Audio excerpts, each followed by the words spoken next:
Hello and welcome to JK civil services. In this video lecture हम करेंगे president की powers parliament के related. ठीक है, इससे पहले हमने अपने प्रीवियस लेक्चर में क्या किया था, हमने यूनियन एग्जीक्यूटिव पढ़ा था।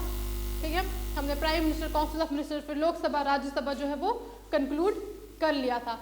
साथ ही साथ हमने एक चीज पढ़ी थी कि जो अटॉर्नी जनरल है, अटॉर्नी जनरल पढ़ा था हमने, जिसको फर्स्ट लॉ ऑफिसर भी कहा जाता है। मैंने आपको कहा था कि attorney general is Tushar Mehta, और ये भी कहा था कि इसको अपने बिहाफ पर चेक कर लेना।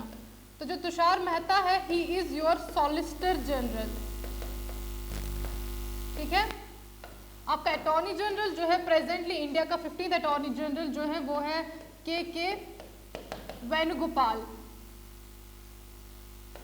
ठीक है, अटॉर्नी जनरल ये फर्स्ट लॉ ऑफिसर होता है, और जो सॉलिसिटर जनरल है ये आपका सेकेंड लॉ ऑफिसर। ऐसा समझिए कि ये अटॉर्नी जनरल को असिस्ट करता है। ओके, साथ ही हमने एक और चीज कल पढ़ी थी कि हाँ, राज्यसभा, लोकसभा, राज्यसभा के मेंबर्स का टर्म 6 साल का होता है। फिर राज्यसभा जो है वो कंटिन्यूस सोर्स से कभी डिसॉल्व नहीं होता, और लोकसभा का 5 साल का टेन्योर होता है। ठीक है, ये सब हमने कवर कर लिया था। और हमने इंपॉर्टेंट पढ़ा था पार्डनिंग पावर ऑफ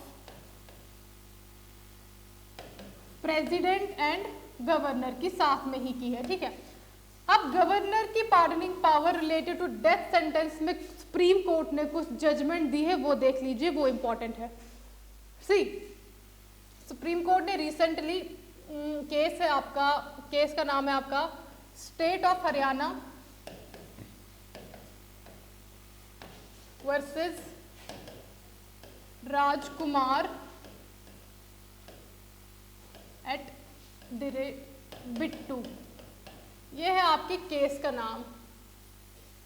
ठीक है, इस केस में सुप्रीम कोर्ट ने जो है एक जजमेंट दी है, जिसमें गवर्नर की पार्डनिंग पावर को जो है बता दिया कि अब डेथ सेंटेंसेस में भी जो है गवर्नर अपनी पार्डनिंग पावर को दे सकता है। देखो हुआ क्या है, जजमेंट में हुआ क्या है एक्चुअल में। एक सेक्शन है 433A ऑफ CRPC, ये हमारा कोड है जो कंट्री का कोड ऑफ क्रिमिनल प्रोसीजर, ये हमारा कंट्री का क्रिमिनल कोड है। ठीक है, इस सेक्शन में बताया गया है अगर किसी को भी इम्प्रिजनमेंट हुई है या फिर लाइफ इम्प्रिजनमेंट हुई है या फिर डेथ सेंटेंस मिला है, उसको अगर पार्डन देना है या कम्यूटेशन देना है, रिमिशन देना है, कुछ भी देना है, उसको पहले 14 साल तक कंटिन्यूसली जेल में रहना ही रहना है। 14 ईयर्स तक कंटिन्यूसली रहना, उसके बाद ही पार्डनिंग पावर अपनी एक्सरसाइज करेगा गवर्नर। लेकिन सुप्रीम कोर्ट का ये 2 जजेस बेंच था, इसने इस गवर्नर को जो है पार्डनिंग पावर दे दी। साथ ही साथ इस सेक्शन को 433 सेक्शन ए को भी ओवरराइड कर लिया। मतलब कि अब एक तो जो गवर्नर है डेथ सेंटेंस को पार्डन कर सकता है, साथ ही साथ वो 14 साल से पहले भी पार्डन कर सकता है अगर वो चाहे तो। ठीक है, सब्जेक्ट टू कि गवर्नर को अपनी एक्सरसाइज, ये जो पावर है, he has to work on the aid and advice of chief minister and council of minister of the concerned state। ये आया है आपका नया judgement. On the other hand हमने प्रेसिडेंट का भी पढ़ा था, तो प्रेसिडेंट का भी ये जो पावर्स है, पार्डनिंग पावर्स है, दोनों को, प्रेसिडेंट को भी और गवर्नर को भी एब्सोल्यूट नहीं है, उनको वर्क करना, they have to work on the aid and advice of the president को prime minister and council of minister की से एडवाइस लेनी, और गवर्नर को स्टेट के CM और काउंसिल ऑफ मिनिस्टर से। तो अगेन अगर क्वेश्चन आया कि कॉन्स्टिट्यूशन ने गवर्नर को प्रोवाइड की है pardoning power in death sentences, तो कॉन्स्टिट्यूशन ने नहीं पार्डनिंग पावर प्रोवाइड की है, 161 में नहीं है, वो हमने कल पढ़ा है, 161 में नहीं है। सुप्रीम कोर्ट ने जजमेंट दिया है रिसेंटली, उसमें पार्डनिंग पावर दी है गवर्नर को इन डेथ सेंटेंस। ओके, अब हम आगे कंटिन्यू करते हैं। सी, प्रेसिडेंट जो है वो हाउस को सम्मन कर सकता है, पार्लियामेंट है ना, पार्लियामेंट क्या कंसिस्ट ऑफ और लोकसभा एंड राज्यसभा, तो वो सम्मन कर सकता है, हाउसेस को प्रोर्यूग कर सकता है, डिसॉल्व कर सकता है। अब देखो सुनो, सेशंस को सम्मन कर सकता है। देखिए हमारे 3 सेशंस होते हैं, एक आ गया सबसे पहला बजट सेशन, सेकेंड सेशन आ गया आपका मॉनसून सेशन, तीसरा आ गया आपका विंटर सेशन। ठीक है, ये आ जाता है आपका लगभग या था आपका बजट सेशन फेब से मई तक, या आ गया जून से सितंबर तक, या आ गया आपका नवंबर से दिसंबर तक। सम्मन करना क्या होता है? सम्मन करना होता है बुलाना। प्रेसिडेंट बुलाता है जितने भी एमपीज हैं कि अब शुरू करो, स्टार्ट करो सेशन, हाँ ठीक है, डिस्कशंस, वेरियस डिस्कशन, लॉज अगर पास करने हैं कुछ भी तो वो स्टार्ट करो, तो इसको कहते हैं सम्मन करना। और साथ ही साथ एक और चीज मेंशन की है कि 6 months shall not intervene between 2 sessions। और साथ ही साथ प्रेसिडेंट कब बुलाता है कि अगर 2 सेशन के बीच में जब प्रेसिडेंट को लगता है कि 6 महीने हो रहे हैं तो 6 महीने होने से पहले प्रेसिडेंट को सम्मन कराना है सेशंस का, ठीक है।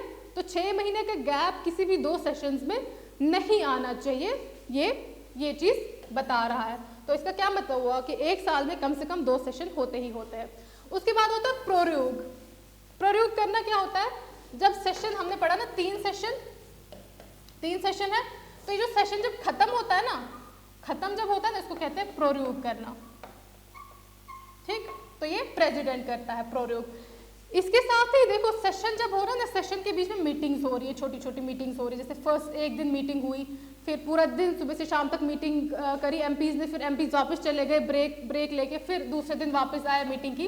तो जो शॉर्ट टाइम पीरियड का ब्रेक होता है ना, उसको कहते हैं एडजॉर्नमेंट। तो याद रखना प्रोर्यूग जो है वो प्रेसिडेंट करता है। प्रोर्यूग होता है कंप्लीटली सेशन को खत्म, एंड करना, ताकि अब नया सेशन आए। तो जो एडजॉर्नमेंट होता है वो जो सेशन के बीच में छोटी छोटी सिटिंग्स होती है ना, मीटिंग्स होती है ना, उनके बीच में जो डिसकंटिन्यूटी होती है वो। और जो एडजॉर्नमेंट है वो प्रिजाइडिंग ऑफिसर देता है। प्रिजाइडिंग ऑफिसर कौन है? लोकसभा के केस में हमारा स्पीकर, डिप्टी स्पीकर, राज्यसभा के केस में हमारा चेयरमैन और डिप्टी चेयरमैन, ठीक है। अब एडजॉर्नमेंट की बात आ ही गई है, अब साथ में ये भी सुन लीजिए, अगर एडजॉर्नमेंट किया स्पीकर ने और बोला कि हाउस जो है वो एडजॉर्न हो रहा है टिल कोई डेट मेंशन कर दी, टिल 20 जनवरी सुबह के 10 बजे तक, तो इसको कहते हैं एडजॉर्नमेंट। एक होता है एडजॉर्नमेंट साइन डाई। तो इस केस में क्या है, टाइम पीरियड जो है प्रिजाइडिंग ऑफिसर मेंशन नहीं करता है, बस इतना छोटा सा डिफरेंस है। तो याद रखना एडजॉर्नमेंट प्रिजाइडिंग ऑफिसर करता है, प्रोर्यूग जो है वो प्रेसिडेंट करता है। उसके बाद तीसरी पावर है डिसॉल्व। डिसॉल्व करेगा प्रेसिडेंट सिर्फ लोकसभा को, राज्यसभा को क्यों नहीं करेगा? क्योंकि राज्यसभा हमारा परमानेंट हाउस है, कभी भी डिसॉल्व नहीं होता है, डिसकंटिन्यू नहीं होता है। तो लोकसभा डिसॉल्व कब हो सकता है? या तो जब 5 साल पूरे हो गए, टर्म पूरा हो गया, या फिर बीच में कोई जो रूलिंग पार्टी है अपनी मेजॉरिटी नहीं शो कर पाई, ठीक है। ये आ गए पार्लियामेंट की पावर्स, प्रेसिडेंट की पावर्स रिलेटेड टू पार्लियामेंट। अब नेक्स्ट है हमारा, इसके अलावा प्रेसिडेंट क्या कर सकता है? प्रेसिडेंट एड्रेस कर सकता है, मतलब उसे कोई स्पेशल कोई एड्रेस करना है, लाइक उसको प्रेसिडेंट को ये है कि हाँ उसे लगता है कि उसे कोई बात है, ऐसी कोई इंपॉर्टेंट इशू है, ये बात है जो दोनों हाउसेस के सामने रखनी है, तो वो एड्रेस करेगा, या तो एक हाउस को या तो दूसरे हाउस को, या तो फिर दोनों को साथ में बुला के भी ज्वाइंट मीटिंग करा के एड्रेस कर सकता है। अगर एड्रेस नहीं कर पाया, प्रेसिडेंट खुद नहीं आ सकता, लेकिन वो मैसेज भेजेगा, ठीक है, with respect to a related to कोई बिल अगर पेंडिंग है, रिलेटेड टू कोई और डिस्कशन करनी है, तो वो मैसेज भेजेगा हाउस में, तो उस दिन उस हाउस में उसी मैटर के रिलेटेड डिस्कशन होगी। तो this is also with respect to the prime on the aid and advice of prime minister and council of minister, ठीक है। इसके बाद आता है, अब ऊपर तो देखा हमने एड्रेस, ठीक है, अब आता है एक स्पेशल एड्रेस भी। स्पेशल एड्रेस में पहली बात आप ये याद रखना कि स्पेशल एड्रेस जब भी प्रेसिडेंट करेगा उसमें दोनों हाउसेस साथ में होंगे, नंबर 1 ये। नंबर 2, स्पेशल एड्रेस कब करेगा? हर साल का जो सेशन, पहला सेशन होगा ना हर साल का, तब दोनों हाउसेस पहले जब इकट्ठे होंगे तब। और साथ ही साथ हर जनरल इलेक्शन की जो पहली मीटिंग होगी, first session of each general election, election हुआ, ठीक है, इलेक्शन हुआ लोकसभा का, एमपी चुन के आए, मेजॉरिटी पार्टी कोई एक पार्टी जो मेजॉरिटी में है उसने अपनी सरकार बना दी, तो उसके बाद जनरल इलेक्शन के बाद पहली मीटिंग जो है वो जॉइंट सेशन कराता है, उसको स्पेशल एड्रेस कहते हैं, जो प्रेसिडेंट वहां पर एक स्पीच देता है, ठीक है ना। प्रेसिडेंट जो स्पीच देता है उसमें वो गवर्नमेंट जो बनी ना उसकी कुछ पॉलिसीज, साथ ही साथ विजन्स या अप्रोच जो है गवर्नमेंट जो नई सरकार बनी उसके वो स्पीच में हाईलाइट करता है। तो उस स्पीच के ऊपर बाद में वोटिंग होती है। वोटिंग होती है तो वो जो वोटिंग है, वो जो स्पीच है ना, उसको as a motion of thanks जो है वो एक एमपी जिसकी सरकार बनी वो मोशन ऑफ थैंक्स पास करता है। अगर वो मोशन ऑफ थैंक्स पास नहीं हुआ तो मान लीजिए कि वो जो सरकार है वो हो गई डिफीट, गवर्नमेंट जो है वो उसकी हो जाती है डिफीट। क्यों? क्योंकि मोशन ऑफ थैंक्स पास होना ही होना चाहिए। इससे पता चलता है कि गवर्नमेंट की क्या है, मेजॉरिटी है। ठीक है, तो मोशन ऑफ थैंक्स जो है कब पास होता है? जब फर्स्ट जनरल इलेक्शन होता है और ये प्रेसिडेंट की जो स्पीच होती है उसके रिलेटेड है। उसके बाद अच्छा, ये हो गया प्रेसिडेंट के रिलेटेड। अब बात आती है कि पार्लियामेंट में या हाउसेज में किसको राइट है कि वो that he will take part and he will speak in either of the house और both of the houses. Ministers को और अटॉर्नी जनरल को। फॉर एग्जाम्पल ये लोकसभा है, ये राज्यसभा है। राज्यसभा का कोई एमपी है जो मिनिस्टर भी है, तो इसको राइट है कि ये जाके लोकसभा के हाउस में बैठ सकता है। तो मिनिस्टर को और अटॉर्नी जनरल तो हमें पता ही है, इसको भी। लेकिन लेकिन लेकिन इसका मतलब ये नहीं है कि उनको राइट टू वोट है। ठीक है, जॉइंट सिटिंग जब होती है तब भी बैठ सकते हैं, प्रोसीडिंग जब होगी इधर ऑफ द हाउस ये दो लोग बैठ सकते हैं, या फिर पार्लियामेंट्री कमिटीज बनती है अगर किसी एमपी को या उसका मेंबर बना दिया जाता है तो भी वो एक या दूसरे हाउस में बैठ सकते हैं। अब बात आती है officers of the Lok Sabha and Rajya Sabha, जो हम प्रिजाइडिंग ऑफिसर्स पढ़ रहे थे, इनको कहा जाता है officers of the Lok Sabha and Rajya Sabha. पहले हम राज्यसभा के केस में देखते हैं। देखो, राज्यसभा के केस में बताया है कि जो चेयरमैन होगा राज्यसभा का, जो प्रिजाइडिंग ऑफिसर होगा, वो होगा वाइस प्रेसिडेंट। हमने वाइस प्रेसिडेंट एग्जीक्यूटिव में पढ़ा हुआ है, रिवाइज कर लीजिएगा। तो vice president is also ex officio member chairman of Rajya Sabha. साथ ही साथ ये बोला कि अगर चेयरमैन नहीं है तो डेप्यूटी चेयरमैन एक्ट करेगा एज अ चेयरमैन, और डेप्यूटी चेयरमैन को कौन चूज करेगा? राज्यसभा के मेंबर्स। अगर परमानेंट वैकेंसी क्रिएट हो जाती है, डेप्यूटी चेयरमैन जो है वो रिजाइन कर जाता है, डेथ हो जाती है, रिमूव हो जाता है, तो एक नए मेंबर को चूज करेंगे as deputy chairman the member of Rajya Sabha. Okay, उसके बाद बताया जाता है अगर जो डेप्यूटी चेयरमैन है उसकी जो है सीट वैकेट हो जाती है, अगर if he ceases to be a member of Rajya Sabha, sorry ये बताया गया है कि डिप्टी चेयरमैन की सीट कब परमानेंट वैकेट हो जाएगी? जब उसकी राज्यसभा की मेंबरशिप खत्म हो जाएगी। जिस दिन उसकी राज्यसभा की मेंबरशिप खत्म हो जाएगी उस दिन ऑटोमेटिकली उसकी डिप्टी चेयरमैन की सीट भी खत्म होगी। ठीक है, उसके बाद रेजिग्नेशन किसको दे सकता है? हमारा जो डेप्यूटी चेयरमैन है राज्यसभा का, वो चेयरमैन को दे सकता है, यानी कि वाइस प्रेसिडेंट को अपना रेजिग्नेशन देगा। इसके अलावा भी उसको रिमूव किया जा सकता है, और रिमूवल प्रोसेस क्या है कि रेजोल्यूशन पास किया जाए। पहले एक रेजोल्यूशन बनाया जाएगा, ठीक है ये चार्जेस है, तो एक नोटिस निकाला जाएगा। तो नोटिस के बाद 14 दिन का नोटिस, 14 दिन का जो है क्या नोटिस दिया जाएगा, 14 दिन का नोटिस दिया जाएगा डेप्यूटी चेयरमैन को। ठीक है ना, फिर 14 दिन के बाद उस रेजोल्यूशन को पास किया जाएगा, लेकिन किससे? टोटल मेजॉरिटी से। ये इंपॉर्टेंट है, total majority of the membership.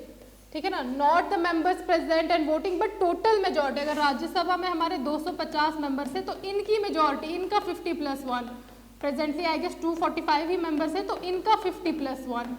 ठीक है, ये है प्रोसेस राज्यसभा में। अब लोकसभा की बात करते हैं अगर, तो देखिए लोकसभा में क्या बोला है कि प्रिजाइडिंग ऑफिसर कौन है? हमारा स्पीकर है और डेप्यूटी स्पीकर है। अभी presently I guess mister Om Birla is speaker, तो स्पीकर है और डेप्यूटी स्पीकर है, और इनको कौन चूज करेगा to be the presiding officer? उस हाउस के मेंबर, लोकसभा के मेंबर्स आपस में ही चूज करेंगे, एमपी चूज करेंगे। अच्छा, वैकेट कब होगी? स्पीकर या डिप्टी स्पीकर की सीट, अगर वो नंबर 1 अगर वो रिजाइन करते हैं, स्पीकर रिजाइन करेगा डिप्टी स्पीकर को, डिप्टी स्पीकर रिजाइन करेगा इसको। ठीक है, और रिमूव किया जाएगा इनको, सेम प्रोसेस है जो इधर राज्यसभा के डिप्टी चेयरमैन का है। ठीक है, कि नोटिस निकलेगा 14 दिन का, ये नोटिस जो है रिमूवल नोटिस दिया जाएगा, फिर मेजॉरिटी ऑफ द मेंबरशिप से रिमूव हो जाएगा। ओके, हो गया यहां तक। अब देखिए इसके बाद क्या होता है कि जो वो वाला टाइम पीरियड जब रिमूवल प्रोसेस चल रहा है, प्रिजाइडिंग ऑफिसर चाहे चेयरमैन है, चाहे डेप्यूटी चेयरमैन है, चाहे स्पीकर है, चाहे डेप्यूटी स्पीकर है, इन सब का जब रिमूवल प्रोसेस चल रहा है तो उस केस में वो कैसे एक्ट करेंगे, वो प्रिजाइड करेंगे, वो मीटिंग में पार्ट लेंगे, उनको हक है कि वो हाउसेज में बोले या नहीं, ये हम अब देखेंगे, ठीक है। While resolution of removal of chairman या deputy chairman is under process, उस केस में क्या होगा, या फिर रिमूवल प्रोसेस अगर स्पीकर का चल रहा है या डिप्टी स्पीकर का चल रहा है, उस केस में क्या होगा। देखो, अगर चेयरमैन का चल रहा है यानी कि वाइस प्रेसिडेंट का चल रहा है, वो हाउस में प्रेजेंट रह सकता है, वो प्रिजाइड नहीं करेगा। प्रिजाइड का मतलब क्या है, ये प्रिजाइडिंग ऑफिसर होते हैं ना, वो आपने देखा होगा स्पीकर एक अलग सी चेयर पे बैठते हैं, थोड़ी सी ऊपर होती है, वो प्रिजाइड करते हैं, पूरा हाउस का डेकोरम भी मेंटेन रखते हैं, ठीक है। प्रिजाइड नहीं करेगा। चेयरमैन को राइट है that he can take part and speak, वो मीटिंग्स में पार्ट ले सकता है और बोल भी सकता है, अपनी बात भी रख सकता है, लेकिन वोट नहीं कर सकता। अब बात आती है डेप्यूटी चेयरमैन की, वो प्रेजेंट रह सकता है, ना ही वो प्रिजाइड करेगा, ना ही वो बोल सकता है और ना ही वो वोट करेगा। अब स्पीकर की बात आई लोकसभा में, हाँ जी वो प्रेजेंट तो रह सकता है लेकिन वो प्रिजाइड नहीं करेगा।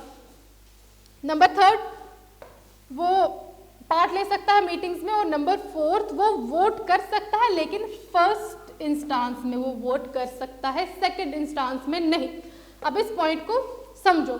देखो, अगर चाहे राज्यसभा है, चाहे लोकसभा है, चाहे ज्वाइंट सेशन है, तो फिलहाल हम लोकसभा के एग्जाम्पल लेते हैं। किसी भी क्वेश्चन पे, कुछ बिल पे डिस्कशन हो रही है, डिस्कशन हुई, 50% लोग ने यस बोला, 50% ने 50, किसी भी डिस्कशन हुई 50% लोग ने यस बोला, 50% ने नो बोला, तो यहां पर क्रिएट होता है डेडलॉक। तो इसको कहते हैं डेडलॉक। तो जब डेडलॉक होता है तो स्पीकर को एक पावर मिलती है, वो एक कास्टिंग वोट डालता है, ठीक है। तो जब इसका रिमूवल का प्रोसेस चल रहा है, इन दैट टाइम पीरियड वो कास्टिंग वोट नहीं डाल सकता, वो फर्स्ट इंस्टांस में वोट्स डाल सकता है, लेकिन प्रोसीजर के बाद, डिस्कशन के बाद वो वोट नहीं डाल सकता। वो पहले as a member of parliament vote डाल सकता है, बाद में नहीं डाल सकता, एज अ स्पीकर नहीं डाल सकता जब डेडलॉक होगा। अच्छा, डिप्टी स्पीकर जो है सेम डिप्टी चेयरमैन की तरफ प्रेजेंट रह सकता है, ना तो मीटिंग में ना तो प्रिजाइड करेगा, ना तो किसी भी प्रोसीडिंग्स में पार्ट लेगा, ना ही वोट डालेगा। ओके, इसको टेबल को लर्न कर लेना। उसके बाद पावर ऑफ डिप्टी चेयरमैन और other person to perform duties. अब देखिए, जब ऊपर हमने बात की थी कि जब परमानेंट वैकेंसी क्रिएट हो जाती है, अब यहाँ पर जब टेम्परेरी वैकेंसी क्रिएट होगी, इन केस अगर वैकेंसी क्रिएट हुई, जो हमारा राज्यसभा का चेयरमैन है, जो चेयरमैन कौन है, राज्यसभा का वाइस प्रेसिडेंट है, कुछ ऐसा हो गया कि वो प्रेसिडेंट एक्ट कर रहा है, हमने पढ़ा है जब प्रेसिडेंट वैकेंसी क्रिएट होती, कुछ ऐसा हो गया कि वो एज अ प्रेसिडेंट एक्ट कर रहा है, तो उस टाइम पे वैकेंसी अगर क्रिएट हुई तो डेप्यूटी चेयरमैन जो है वो चेयरमैन की सीट पर बैठेगा। लेकिन अगर डिप्टी चेयरमैन भी समझो बीमार हो गया, डेप्यूटी चेयरमैन भी बीमार हो गया, इन दैट केस जो है वो प्रेसिडेंट किसी और को अपॉइंट करेगा कि वो चेयरमैन की सीट पर बैठे। ओके, इसी तरह अगर डेप्यूटी चेयरमैन जो है अगर एब्सेंस है, अगर चेयरमैन जो है वो एब्सेंट है, एब्सेंट मतलब टेम्परेरी टाइम पीरियड के लिए, लाइक आज नहीं आया है, कल आ जाएगा, तो एब्सेंट है, तो in that case deputy chairman act करेगा। अगर डेप्यूटी चेयरमैन भी एब्सेंट है तो रूल्स ऑफ प्रोसीजर, लोकसभा और राज्यसभा के कुछ रूल्स बने, एक रूल बुक बनी है, उसके हिसाब से कोई एक पर्सन को चूज किया जाएगा। अगर इसके हिसाब से भी नहीं पता चल रहा है तो राज्यसभा खुद से डिटरमाइन करेगी कि वो किसको चूज करेगी to sit on the chair of chairman. इसी के साथ अगर यहाँ पर टेम्परेरी वैकेंसी क्रिएट होती है, ठीक है, देखिए वैकेंट अगर हो गया तो स्पीकर बैठेगा, स्पीकर भी नहीं है तो प्रेसिडेंट अपॉइंट करेगा, ये टेम्परेरी वैकेंसी की बात कर रहा है। अगर एब्सेंट है ये हमारा स्पीकर तो डिप्टी स्पीकर बैठेगा, अगर डिप्टी स्पीकर भी एब्सेंट है तो प्रेसिडेंट। अगर डिप्टी स्पीकर एब्सेंट है, according to rules of procedure जो है ऑफ द हाउस, उसको बिठाया जाएगा एज स्पीकर। और स्टिल अगर नहीं पता चल रहा है तो फिर लोकसभा विल डिटरमाइन कि कौन प्रिसाइड करेगा हाउस को। ओके, ये बात करता है, ये वाला बात कर रहा है अगर चेयरमैन एब्सेंट है, अगर डिप्टी स्पीकर एब्सेंट है। ओके,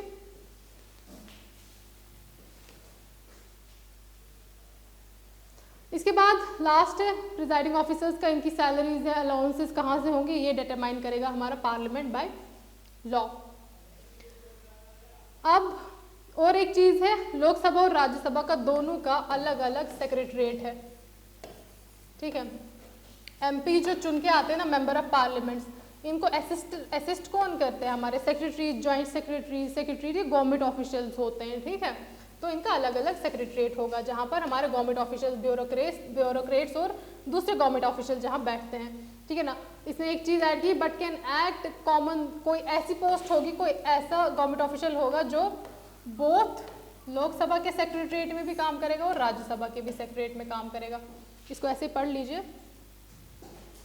ओके, यहाँ तक हो गया। अब नेक्स्ट है हमारा conduct of the business of the house. अब लोकसभा या राज्यसभा में बिजनेस काम कैसे चलेगा, मतलब व्हाट आर द रिक्वायरमेंट्स की काम कैसे शुरू होगा, क्या करना है, बिजनेस क्या मतलब कि वहाँ पर लेजिस्लेशंस पास करनी है, डिस्कशंस पास करने हैं, एटसेट्रा एटसेट्रा। सबसे पहले प्रोसेस शुरू कैसे होगा कि सबसे पहले जो कैंडिडेट्स इलेक्शन जिन्होंने लड़ा, ठीक है ना, वो जब एमपी बन के आए, तो जब वो एमपी बन के आए तो उनको ही डिस्कशन करने, उनको ही डिसीजन लेने, उनको ही लॉ बनाने हैं। तो सबसे पहले वो जब लेंगे सीट और इन पार्लियामेंट, तो उनको एक ओथ लेनी है, और ओथ उनको कौन देगा, एमपीज को प्रेसिडेंट। ये हमने पहले भी पढ़ा है, और oath and affirmation 3rd schedule में दी हुई है। ये शेड्यूल्स हम बाद में पढ़ेंगे। आर्टिकल 100 याद रखिए आप, ये बात करता है किसके बारे में कि ऐसे डिसीजंस, मतलब कोई भी डिसीजन, अगर 100 का सिंपल आप ये याद रखना कि कोई भी डिसीजन लेने के लिए वोटिंग का प्रोसेस क्या है, वो 100 बात करता है। ठीक है, अब कोई भी क्वेश्चन अगर खड़ा होता है या कोई भी डिस्कशन जो है वो शुरू होती है, चाहे लोकसभा में, चाहे राज्यसभा में, चाहे ज्वाइंट मीटिंग चल रही है, ठीक है, चाहे ज्वाइंट सिटिंग चल रही है, तो कोई भी चीज डिस्कस होगी तो ये कैसे डिसाइड होगी कि majority of present and voting, जितने लोग प्रेजेंट है, जरूरी नहीं है सभी लोग प्रेजेंट हो। 550 हमारे लोकसभा की टोटल मेंबरशिप है, राइट नाउ 543 है अभी प्रेजेंटली, शायद इसको चेक कर लीजिएगा, बट आई गेस 543 ही है। तो जरूरी नहीं है कि सभी लोग प्रेजेंट हैं, तो मेजॉरिटी, इनकी मेजॉरिटी, जितने भी, इनमें से अगर 400 लोग ही प्रेजेंट है, इनमें से अगर 300 लोग ही प्रेजेंट है, तो जाके किसी भी क्वेश्चन पे डिस्कशन होगी। और इस केस में जो है, other than speaker and chairman, discussion किस पे होगी, यहाँ पर जो चेयरमैन या स्पीकर है वो फर्स्ट इंस्टांस में वोट नहीं देगा। फर्स्ट इंस्टांस में स्पीकर या चेयरमैन कब वोट देगा, जब उसका रिमूवल प्रोसेस चल रहा है। तो सिटिंग हुई, डिसाइड हुआ, अब वोटिंग हुई, वोटिंग में अगर 50% और 50% हाँ बोल रहे हैं, हाँ जी इस सवाल पे या इस टॉपिक पे डिस्कशन हो रही है, और 50% लोग बोल रहे हैं कि नहीं होगी, तो इस केस में क्या करेगा स्पीकर फिर, या हमारा जो चेयरमैन है वो कास्टिंग वोट अपना यूज करेगा।